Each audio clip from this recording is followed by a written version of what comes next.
Fortunately, there's a lot of violence and unhappiness and even cruelty in the world today.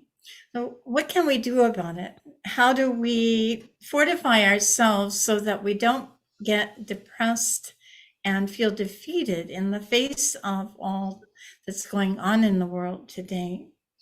Well, in my experience, I've been a nun for about 45 years now. I'm American, but I went to India for many years and studied with Tibetan masters mostly, but also in Burma and Taiwan and Korea and other wonderful places.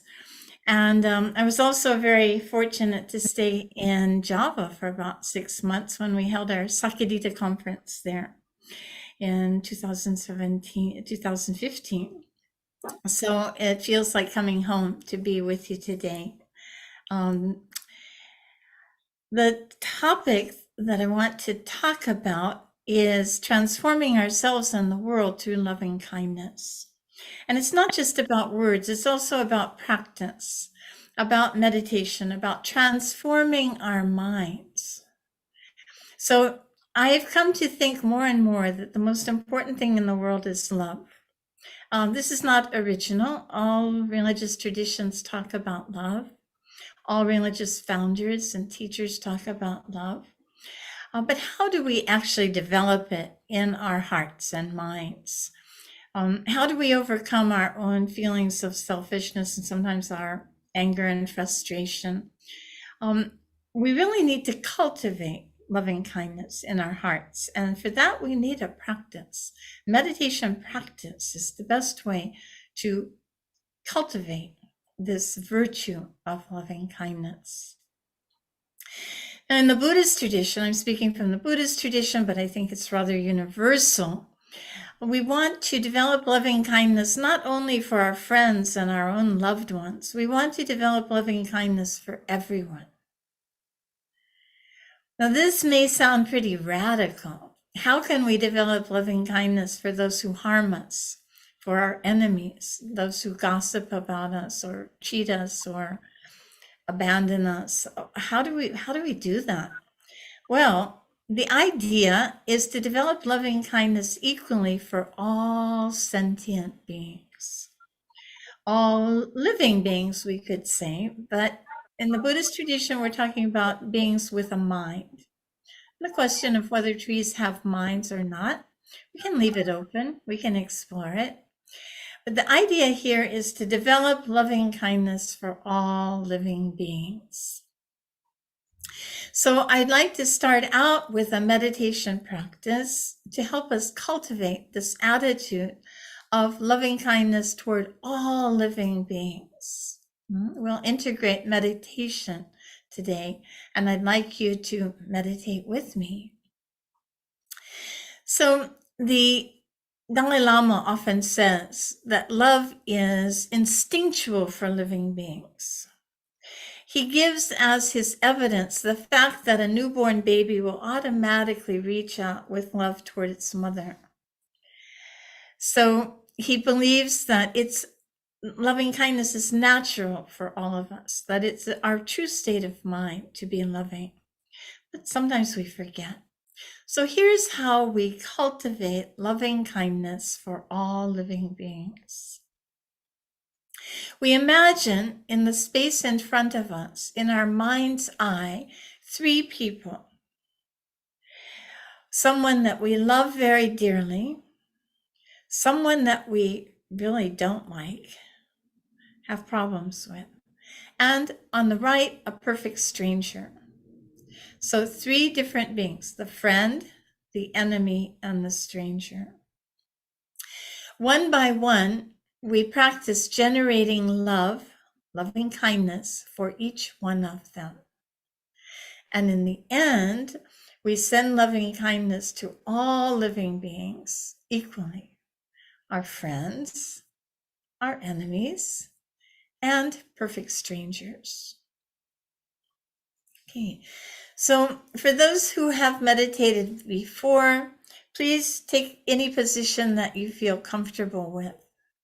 If you haven't meditated a lot, you might want to try either sitting on the floor on a cushion or in a chair. Both are fine. If you sit on the floor, you don't have to sit in a full lotus. It can be just a comfortable, easy posture. If you're sitting in a chair, it's important to have both feet flat on the floor. And in both cases, it's important to have your back straight. When your back is straight, then the nerve impulses up your spine are straight. When the nerve impulses are straight, then the mind becomes straight. This is the idea. We try to make our spine straight, our shoulders level. We tuck our chin in just a bit. That helps to keep our spine straight. We put our tongue on the upper palate with our mouth closed, breathing through the nose, if possible, and with our eyes just slightly open, closed about 90%, open about 10%. So please find a comfortable position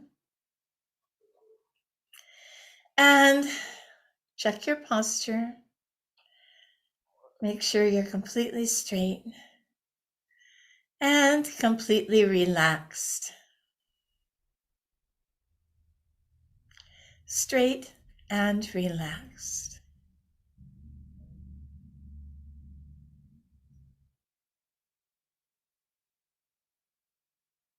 To make sure our body is relaxed, we can do a body scan, beginning from the top of our head and moving slowly down our face, our neck, shoulders, back, chest, arms, hands, our waist, hips, thighs, calves, ankles, and feet, all the way down to our toes. Make sure everything is completely relaxed.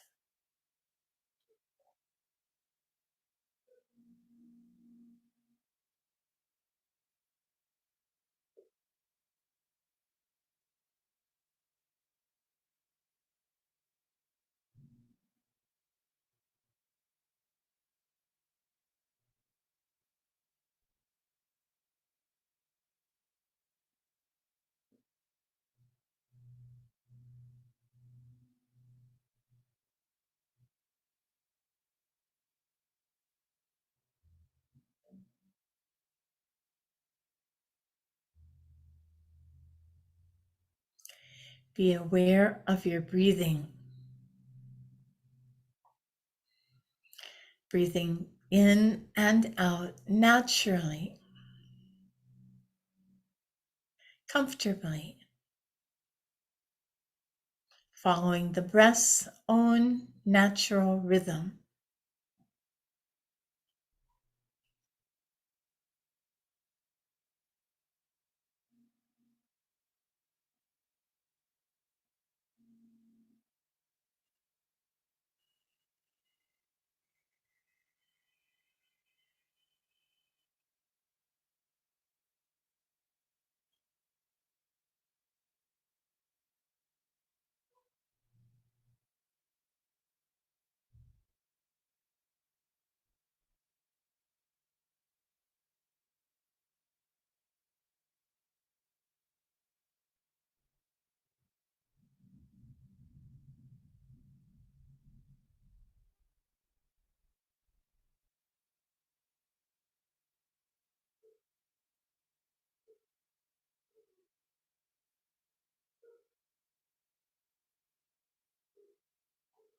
Then right at the beginning, we want to check our intention.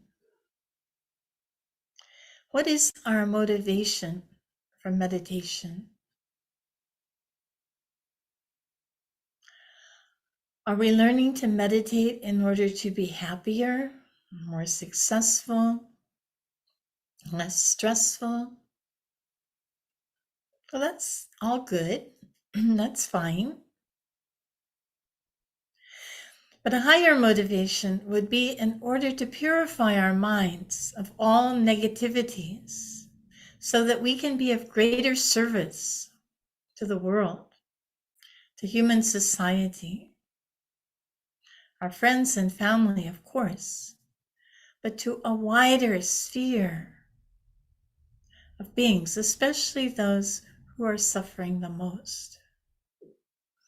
So take a moment to check your motivation and try to set a pure intention for your meditation practice.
Next, we imagine 3 people in the space in front of us. To our left is someone we love very dearly. Our mother, our father, our best friend, our children, a child. Usually best not to take a romantic partner. That can get a bit complicated.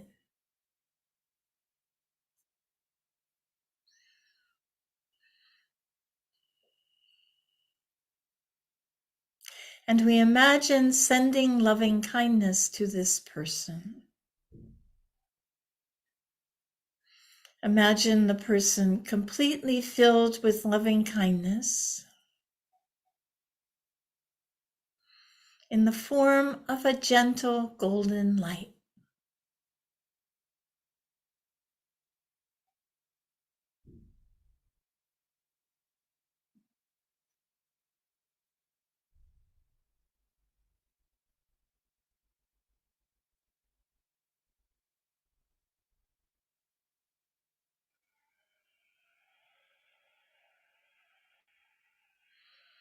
Imagine the person's body and mind completely filled with loving kindness, full to overflowing.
Next, we practice sending loving kindness to the person in the middle, right in front of us. This is someone that we have difficulty with, someone who irritates us, someone who has harmed us in some way. Maybe they've stolen from us, or betrayed us, cheated us, lied to us, disappointed us. So imagine this person also completely filled with this gentle golden light of loving kindness.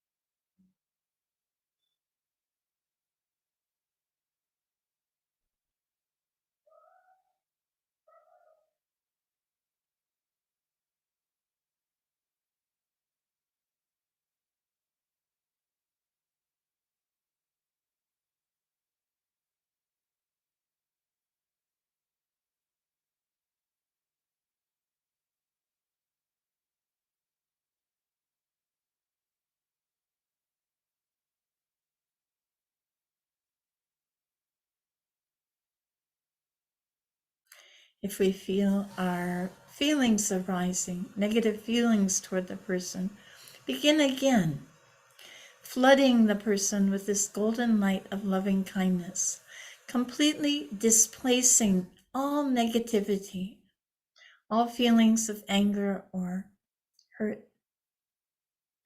Imagine the person completely bathed in loving kindness.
Next, we practice generating loving kindness to the person on our right. This person is a total stranger, someone we've never met before in our life. We don't know their name. We don't know anything about them. 8 billion people on planet Earth. Most of them we do not know. But they are also human beings, just like ourselves.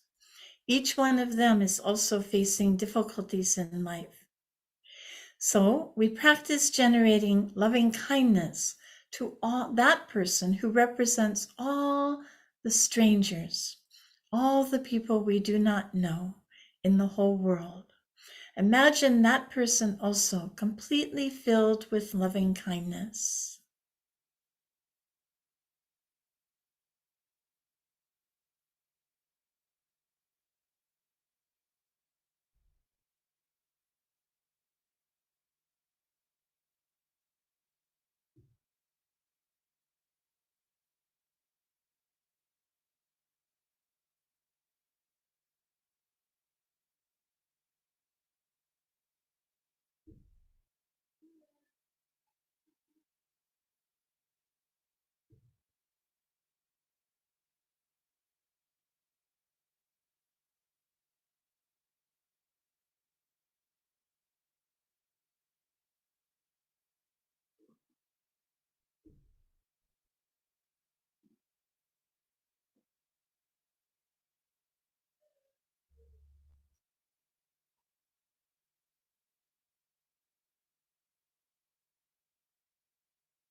Finally, we imagine all three people in front of us, and we send loving kindness to all of them equally. Our natural tendency might be to send more loving kindness to our friend, our parent, our loved one.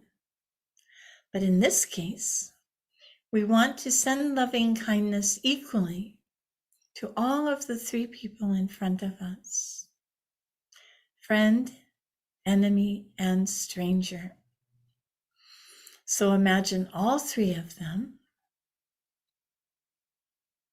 completely filled with this gentle golden light of loving kindness, dazzling, radiant, displacing all negativity, filling them completely with love, love, and more love.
And when you're ready, slowly open your eyes, maintaining your loving kindness for all.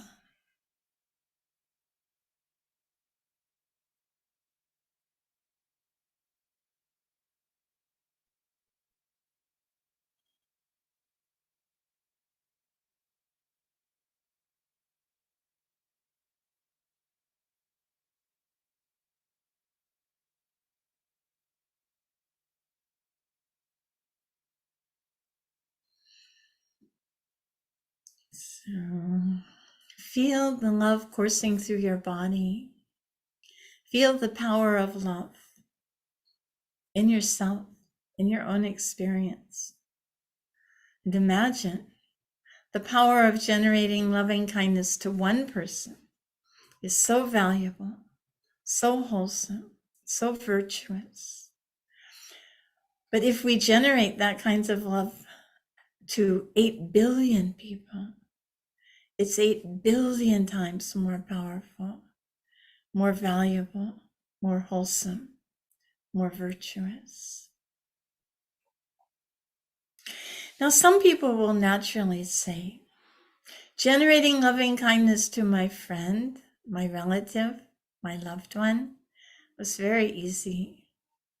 so natural. But sending loving kindness to someone who harmed me, that was really difficult. Well, yeah, in the beginning it is difficult. It's our sort of bad habit to return harm with harm. When people are nasty to us, it's sort of unthinkingly we might be nasty to them in return. But that's really the wrong way to go about it. That only makes the harm and nastiness double, twice as bad. So it's very easy to love those who are lovable, but it's very difficult to love those who are nasty, mean, cruel, annoying. Annoyance and irritation is a low grade of anger, so we need to be aware of that too. But in order to genuinely create a heart of love, we need to practice. And how can we practice if we don't have someone to practice on? One of my teachers, Goenka, used to say, if you want to learn swimming, you need a swimming pool. If you don't have a swimming pool, how are you going to learn to swim? So it's the same with loving kindness. If we don't have someone to practice on, someone who has been mean to us or sort of nasty with us, then we won't grow. We'll just stay the same. We won't be able to expand our loving heart. So in this case, we use the people who have been unpleasant to us as our opportunity, an opportunity for generating loving kindness. You see? So although it's more difficult in the beginning, in the end, it starts to become natural. And it also has great practical benefit. For example, perhaps you have a coworker who's really hard to get along with. Maybe you have the boss from hell, but you have to go into a meeting with this person and you're really afraid you might lose it, get upset, get angry. That could ruin your relationship, could even cost your job. So before going into that meeting, before that encounter, it's really practical to do this meditation. Generate loving kindness intentionally toward that person. Put them right in front of you. Surround them with loving kindness right before going into the meeting. Maybe on the bus on the way to the meeting. Then when you go in, you're filled with light. And where there is light, darkness cannot exist. Okay, of course, we all have flaws. We all have failings. We all fail to live up to our own expectations. But we also have within ourselves a capacity for love and light. And that's what we want to optimize. We want to maximize our capability for loving kindness. So love and compassion are related. In the Buddhist teachings, they come in a framework of the 4 divine abidings, the 4 Brahma Viharas. And these are loving kindness, compassion, sympathetic joy, and equanimity. What's the difference? Well, loving kindness is the wish that all beings be happy. May all beings be happy. May all beings be happy. May all beings be happy. Compassion in the Buddhist world is wishing all beings to be free from suffering. May they be free from suffering. May they be free from suffering. May they be free from suffering. So loving kindness and compassion are a pair. They work together. The third one is sympathetic joy. This means rejoicing in the good qualities and good fortune of others. Sometimes when we see someone get the job that we wanted, team up with the partner we were hoping for, get the promotion we wanted, or get into the school we wanted to get into, we might feel really horrible. Well, that horrible feeling is jealousy, envy. It's a very ugly emotion. It's unpleasant for us, for ourselves. The way we deal with that is to generate the antidote to jealousy, which is this joyful joy. Sympathetic joy, rejoicing in the qualities and the achievements of others. So when we see them get the promotion, even if it's the job we wanted, we see them getting into the school that we wanted to get into, instead of feeling miserable, we can feel happy for them. This is a great opportunity. The fourth one is equanimity. Equanimity. This means developing a calm state of mind no matter what we run into. Life is full of ups and downs. We can't avoid it. We get sick. We get we feel down sometimes. We run into obstacles. We lose out sometimes. So what do we do about it? It doesn't help to sit around and feel sorry for ourselves. We can learn to be equanimous, just serene and calm in all situations. So no matter what life throws us, good fortune or misfortune, we're fine. Whatever goes up comes down, whatever goes down comes up, we can handle. That's very practical, to develop equanimity. Okay, to feel calm and serene in any circumstance. Now, when we talk about loving kindness too, actually the Buddhists don't limit it to human beings. They also include the animals. All the animals, including birds and insects, all of them. Okay, now this is a challenge with those biting insects, mosquitoes and so on. But hey, they all want happiness just like we do. They all want to avoid suffering just like we do. So we can include them in our meditation. Not just 8 billion human beings, but infinite sentient beings. Not only on this planet, but throughout the galaxy, throughout the universe. We can expand our loving kindness to all of them. No one is excluded. Imagine the power of this. It's incredible, right? Now, loving kindness is pure. Loving kindness is expressed without any expectation of reward. Sometimes we've run into people who put on a fake smile just to get what they want. We're not talking about that. We're talking about genuine love, genuine loving kindness. We also know that sometimes love is mixed with attachment. We love our children, we love our relatives, but often there's attachment mixed in there. Sometimes with a romantic partner, it can also be mixed with expectations, getting some kind of happiness for ourselves. So that's not pure love. It's a bit tainted. So we want to continue practicing this meditation on loving kindness until we can feel pure, genuine love that expects nothing in return. Yes. Okay, so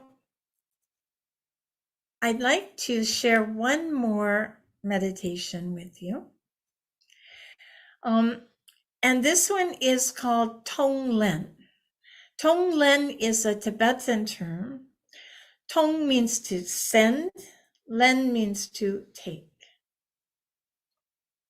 Now, in this meditation, what we do is to practice taking on the sufferings of the world and transforming them into their opposites, into positives.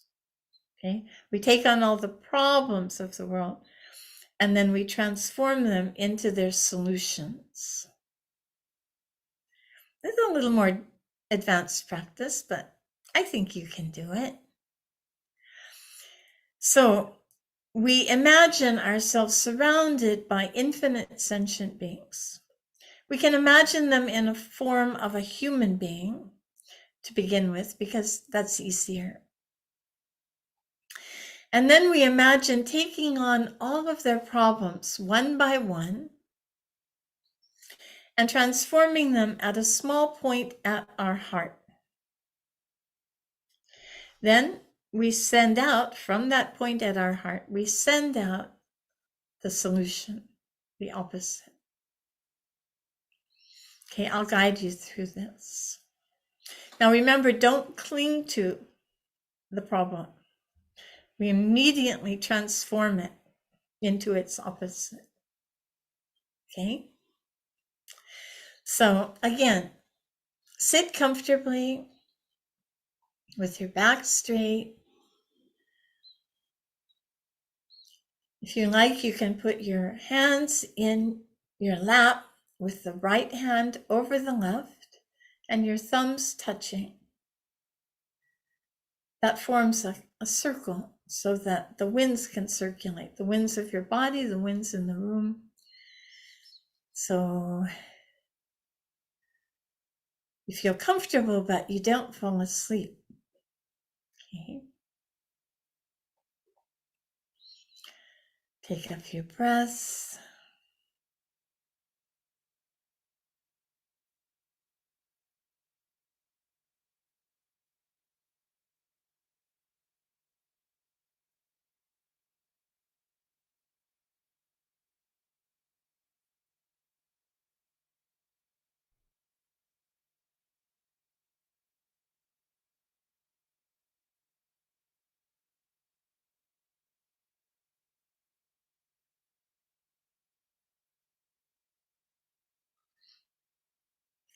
Okay, we begin first with taking on all the poverty of sentient beings,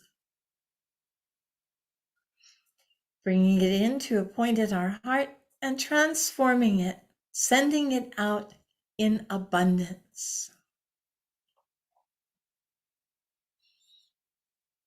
Okay, taking on all the poverty of the world and sending out abundance.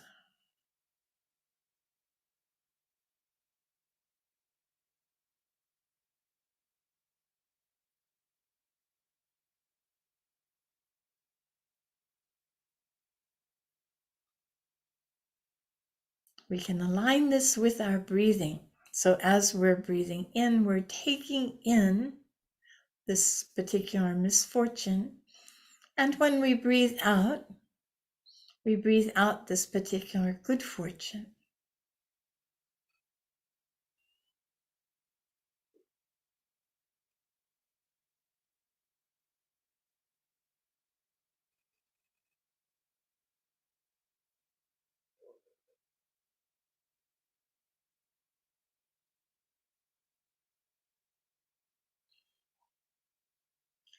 Next, we take on all the hunger of the world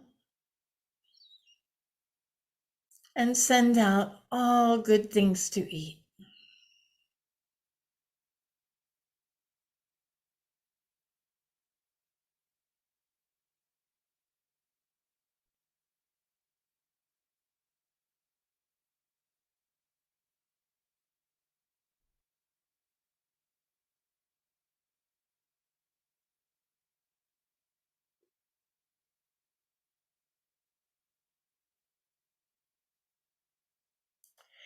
We take on all the thirst of the world and send out all good things to drink. Pure water, whatever is good to drink.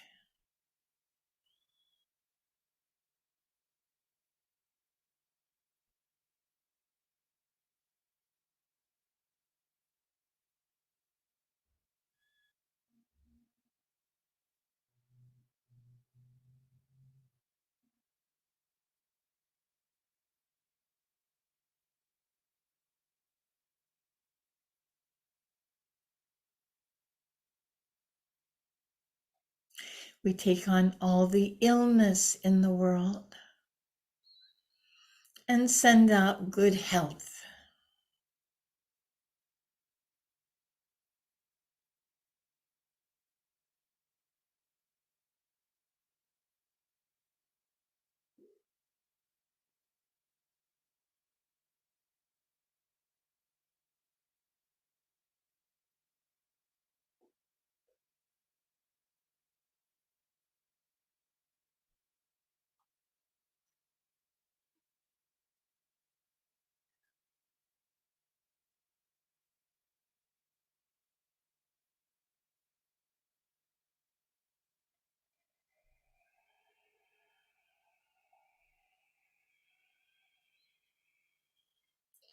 We take on all the oppression in the world and send out freedom.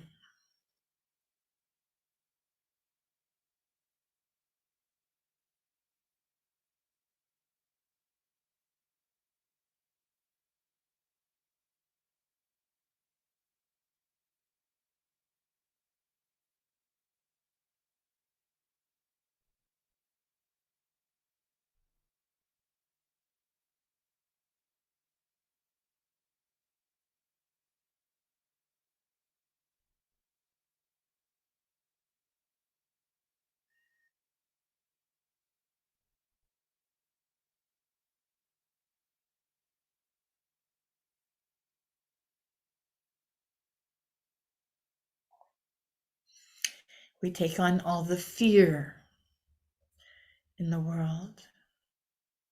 Send out courage.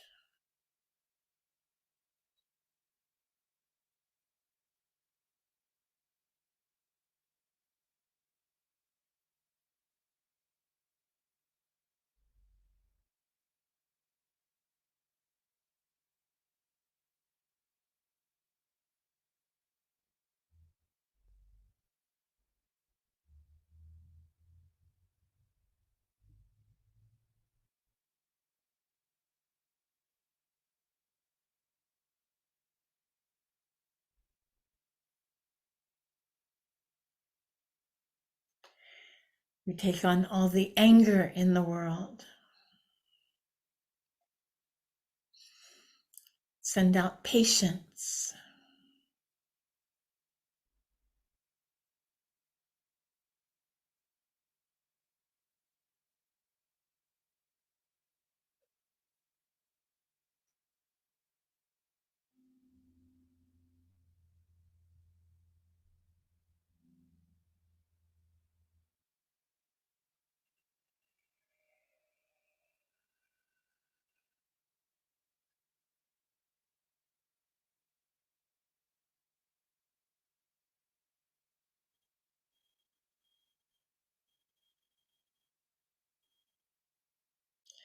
We take on all the greed in the world. Send out contentment.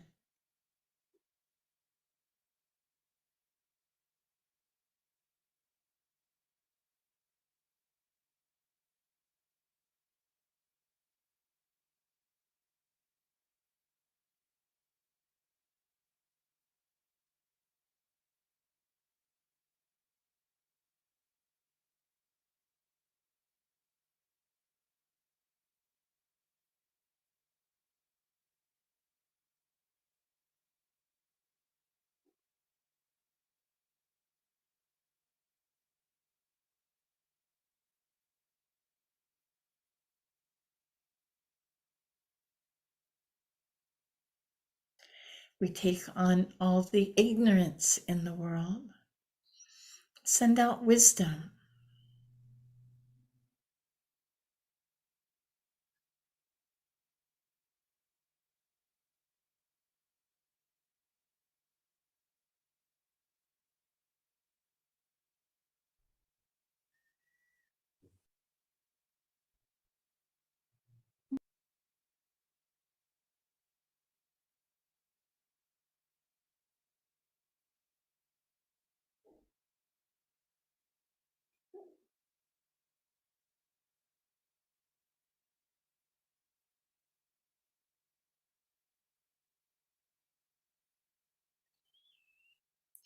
We take on all the loneliness of sentient beings and send them friendship.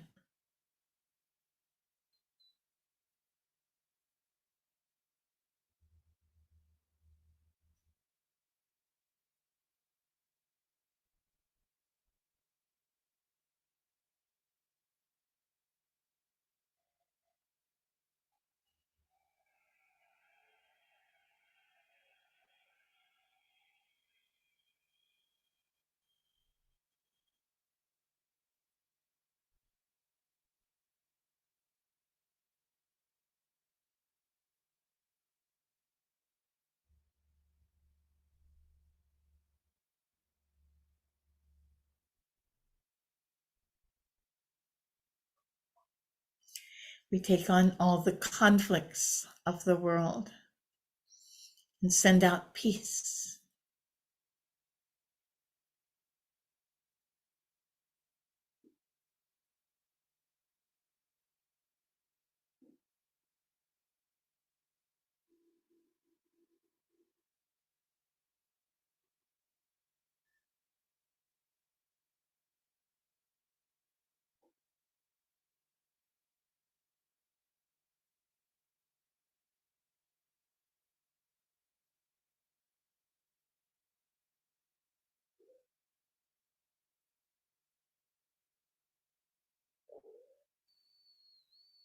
And finally, we take on all the miseries of the world and send out happiness.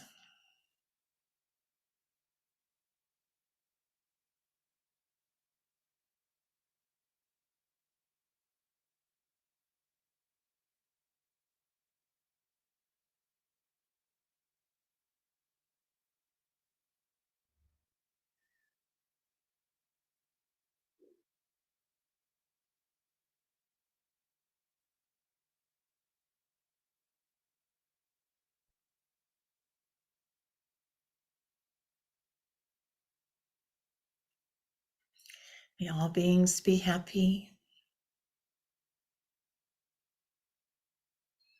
May all beings be peaceful.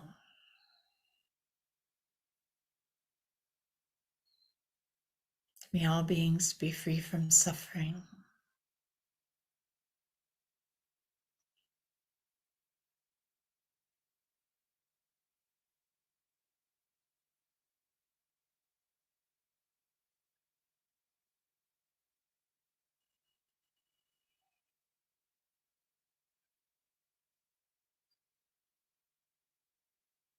Thank you.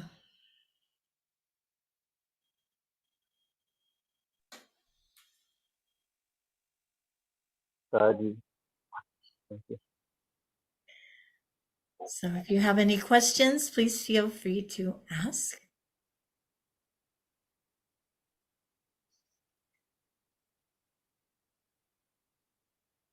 Thank you so much, Yanla. Bapak dan Ibu hadirin, kami persilahkan jika ingin mengajukan pertanyaan tertulis bisa di chat. Jika ingin mengajukan langsung dalam bahasa Inggris ke Yanla Karma, silahkan juga. Yang tertulis dalam bahasa Indonesia nanti akan diterjemahkan oleh Yudhi dan saya untuk disampaikan kepada Yanla Karma. Silahkan. Kami punya waktu kurang lebih 15 menit. Silahkan kalau ada yang mau raise hand.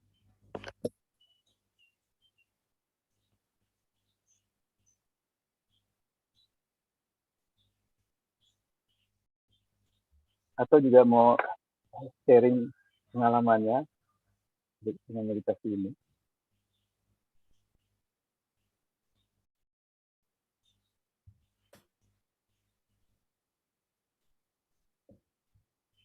Ibu Diane Butler, would you like to start?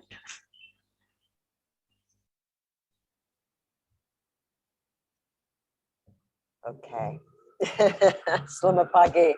Good morning, good afternoon, Venerable Karma Lekshe. Terima kasih. Thank you so much for joining us at the Borobudur Writers and Cultural Festival from San Diego, even though I know you live now in Hawaii, back to your root if you can tell us a little bit about your Peace Center and the idea, and then maybe if Ibu Ibu Yatim Debra bisa menerjemahkan ke bahasa Indonesia apa sedikit mengenai the Peace Institute in Hawaii. Thank you. Terima kasih. Yes, well, after teaching at the university for 25 years, I'm now about to retire and give back to the earth and the community in Hawaii. And of course, it's not difficult to grow things in Hawaii. It's like Indonesia, everything grows sort of naturally. So we want to create a space of peace where we can learn meditation, practice meditation together, where we can learn Tai Chi, yoga, conflict resolution skills, and whatever people have to offer. Hawaiian healing herbs, different healing technologies, and learn to live together in peace and harmony, especially harmony with the earth. Of course, in Hawaii, it's a colonized, country. And so there are many dissatisfactions, many political problems. And the earth has pretty much been trashed by corporate capitalism. And now we're in the process of trying to restore the land after massive sugarcane and pineapple production. So I've planted about 100 papaya trees and 75 plumeria trees, lots of avocado, mango, guava, passion fruit, everything. And so it's just a really quiet little center with just a few of us staying. But it's open to everyone. We have an active volunteer program. So people come out whenever they have free time and they can plant a tree or weed the grass or play in the dirt and enjoy the fresh air and freedom of being outside four walls. So it's really nice.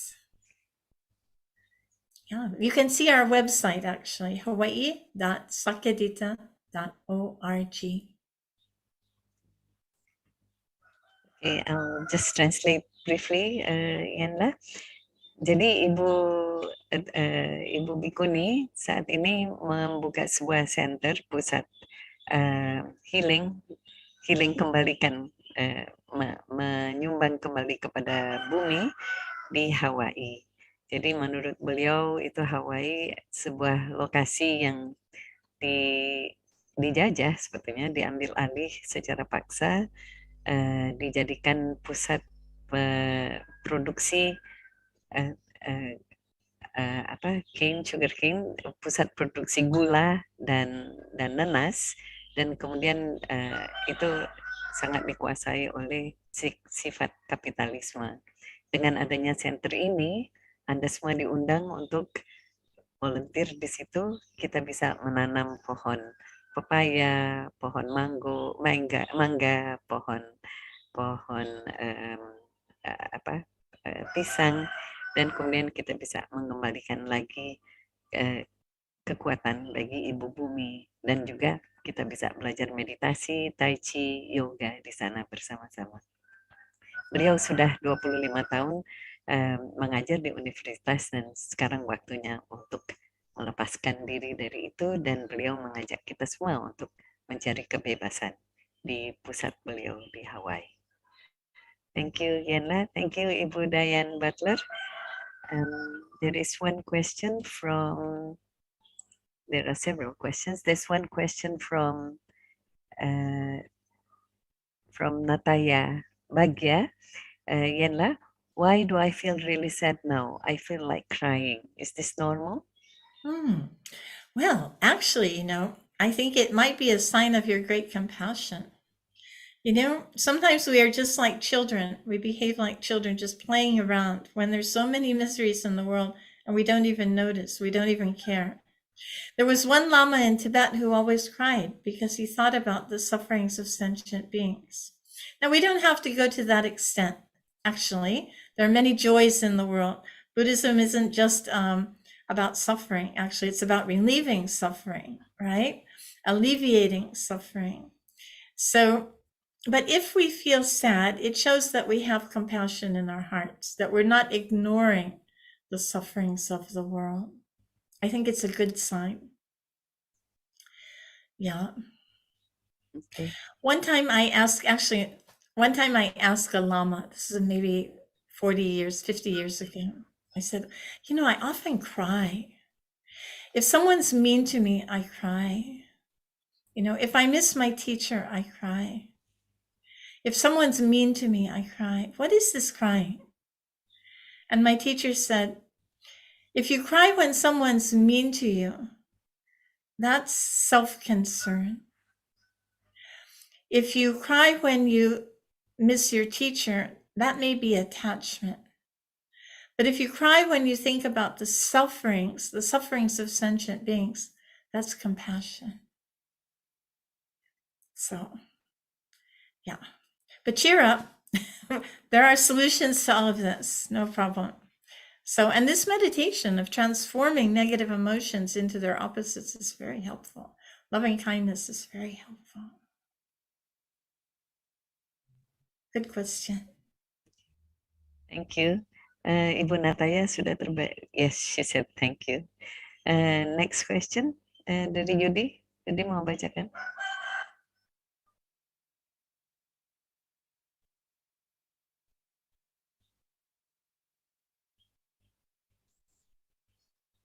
Masih mute? Yud? Oh ya, oke.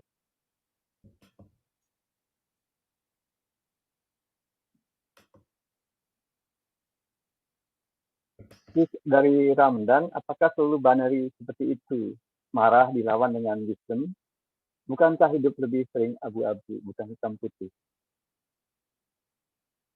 So Jadi, I'll do a little translation. Yanla, the question is from Bapak Ramdan Malik. He said, "Is it always binary like that? Is anger always opposed? Is anger always overcome by wisdom? Isn't life more gray instead of black and white?" Well, that's also a very good observation, because of course our emotions are not completely binary. It's a spectrum, right? Sometimes we're very sad, sometimes we're just a little bit sad, sometimes we're very happy, sometimes we're just a little bit happy. So of course there's a whole spectrum. And I think what Buddhism has to offer here is to become aware of our emotions. Okay, right now I'm feeling a little bit sad. Right now I'm feeling a little bit angry, and so on. But now it's really good to be aware of our emotions, because then we can deal with them. For example, if we feel a little bit of irritation, that is a kind of low-grade anger. If we don't take care of it, it can grow and we can have an outburst. We can lose our temper, out of control. So it's very good to be aware of the emotion of irritation as it grows in us. Also, it can be attachment, right? Sometimes we can feed our attachment. Now in the United States, we're working up until the holiday season. Actually, it's just about consumerism in many cases. And people are just beginning to buy stuff they don't even need. And so it's very good to be aware of the emotion of greed as it starts to arise. Right? It doesn't come all at once, full blown all at once. But if we don't attend to it, pay attention to it, it can grow out of control. So we just imagine this binary just to make it simple. But of course, we know that emotions are a whole range, a whole spectrum, and many variations too. So you're absolutely right on that. Thank you, Yanla. Untuk Pak Ramdan, jadi jawabannya adalah memang hidup tidak binary, tidak hitam dan putih. Kita selalu berada di dalam spektrum, tapi kita harus selalu sadar akan saat ini sedang merasa kesal pada seseorang. Kesal itu adalah kemarahan masih dalam level rendah. Andaikan kita tidak kelola, kemarahan itu bisa tumbuh menjadi kemarahan 100% dan lalu kita akan menghantam orang itu dengan kemarahan kita dan itu akan sangat mengganggu bagi semua orang. Ibu Yanla mengingatkan bahwa saat ini sedang masuk ke musim liburan, tanggal Desember tanggal 25 adalah hari Natal bagi sebagian besar orang di Amerika, tetapi itu sebetulnya adalah suatu konsep kapitalisme yang sudah hampir-hampir tidak terkendali. Orang membeli barang-barang yang sangat tidak dibutuhkan hanya untuk memenuhi masa liburan ini yang dianggap liburan sakral. Jadi itu adalah suatu kondisi juga yang diingatkan beliau. Jadi kita mengendalikan ketika masih kecil spektrumnya, jangan sampai dia menjadi hitam dan putih sebagaimana tadi Pak Ramdan ingatkan. Terima kasih untuk observasi itu. Thank you Yana. Yudhi mau membacakan There's pertanyaan. a question, but not about the topic. Ibu Haryanti, very interested with your activity in Hawaii.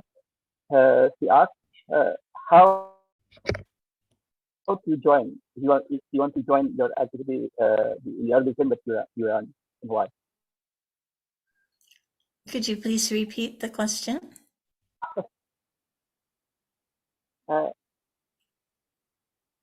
Ibu Haryanti want to join your activity in Hawaii. Oh, okay. How to join? Welcome. Yes, you're welcome.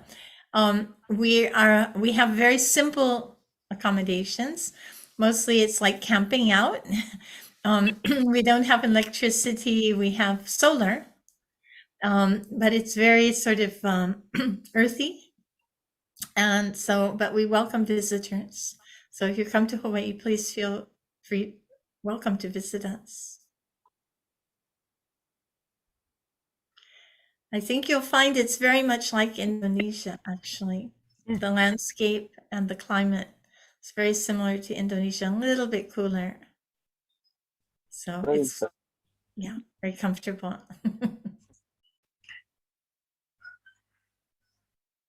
Silakan Yud, yang berikutnya.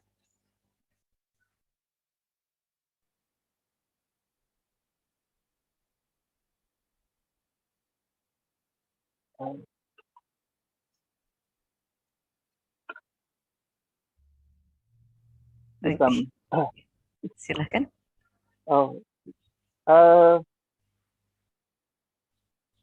Some appreciation from Rika. More joyful after the meditation. I feel like I'm hugging with other people. Thank you so much for the meditate and spend.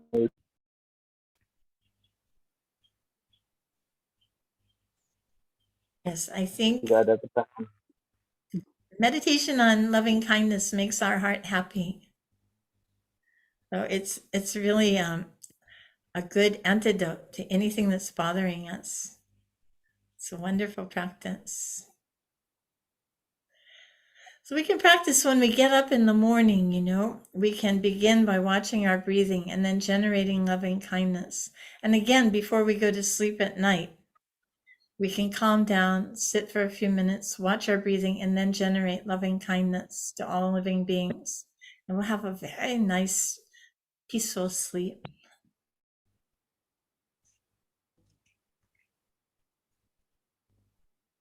Okay.